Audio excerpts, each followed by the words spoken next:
سنہری مچھلی۔ ایک دفعہ کا ذکر ہے کہ کسی چھوٹے سے گاؤں میں ایک لڑکا رہتا تھا۔ اس کا نام دینو تھا۔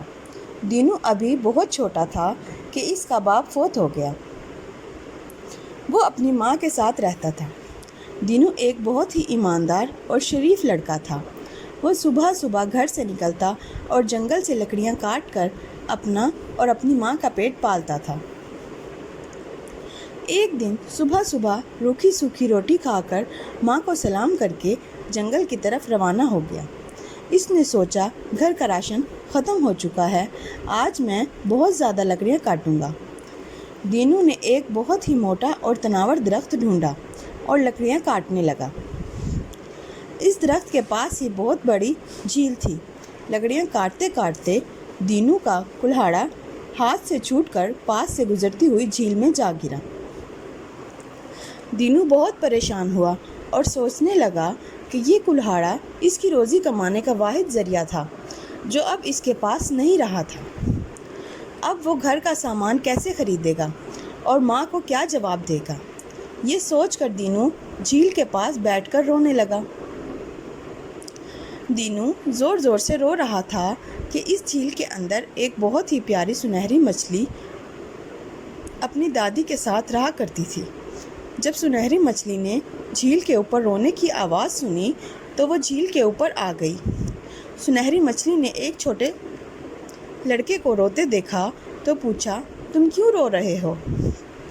دینو نے سنہری مچھلی کو بتایا، اس کا کلہاڑا جھیل میں گر گیا ہے جس سے وہ لکڑیاں کاٹ کر گزارا کیا کرتا تھا۔ یہ سن کر سنہری مچھلی نے کہا، تم مت رو، میں تمہارا کلہاڑا تلاش کرتی ہوں۔ یہ کہہ کر سنہری مچھلی اپنی دادی اماں کے پاس آئی اور ساری بات سنائی۔ سنہری مچھلی کی دادی اماں نے کہا کہ مجھے وہ لکڑہارا بہت غریب لگتا ہے، تم اسے اپنا سونے کا کلہاڑا تحفے میں دے دو۔ سنہری مچھلی نے سونے کا کلہاڑا لیا اور لکڑہارے کے پاس آ کر کہا، یہ لو تمہارا کلہاڑا۔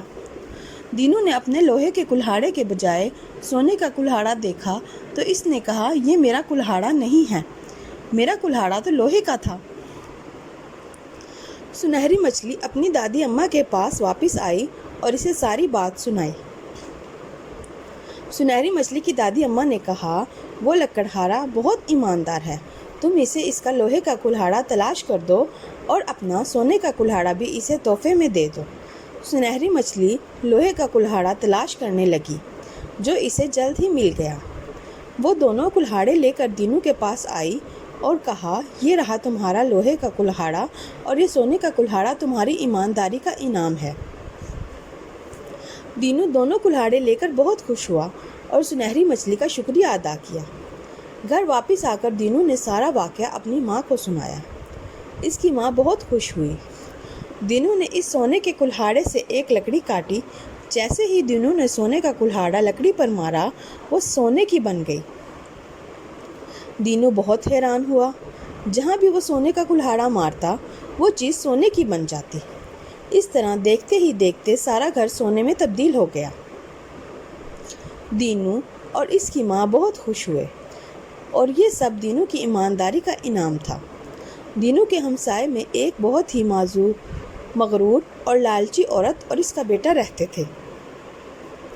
جب انہیں اس بات کا علم ہوا کہ دینو کو جھیل میں سنہری مچھلی نے ایک سونے کا کلہاڑا دیا ہے جس سے اس کا گھر سونے میں بدل گیا ہے، تو وہ عورت اپنے بیٹے کے ساتھ لوہے کا کلہاڑا لے کر جھیل پر گئی اور اپنے بیٹے کو سمجھانے لگی کہ تم جان بوجھ کر اپنا لوہے کا کلہاڑا جھیل میں پھینکنا، پھر جیسے ہی سنہری مچھلی اوپر آئے اسے کہنا کہ میرا کلہاڑا جھیل میں گر گیا ہے، میں بہت غریب لڑکا ہوں اور اگر لوہے کا کلہاڑا لے کر آئے تو اسے کہنا یہ تو میرا کلہاڑا نہیں ہے، میرا کلہاڑا تو سونے کا تھا۔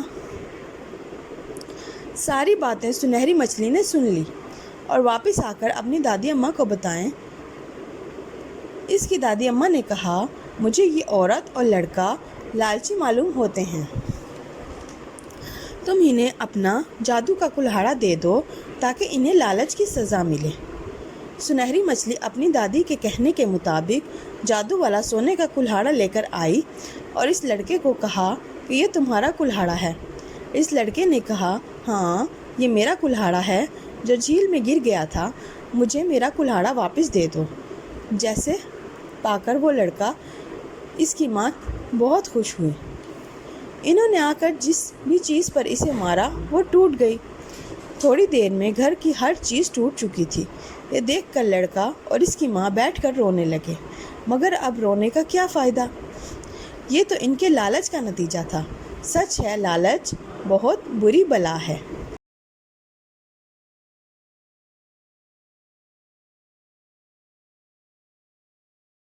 مزید ایسی اچھی کہانیاں سننے کے لیے چینل کو سبسکرائب کریں اور شیئر کریں۔ شکریہ۔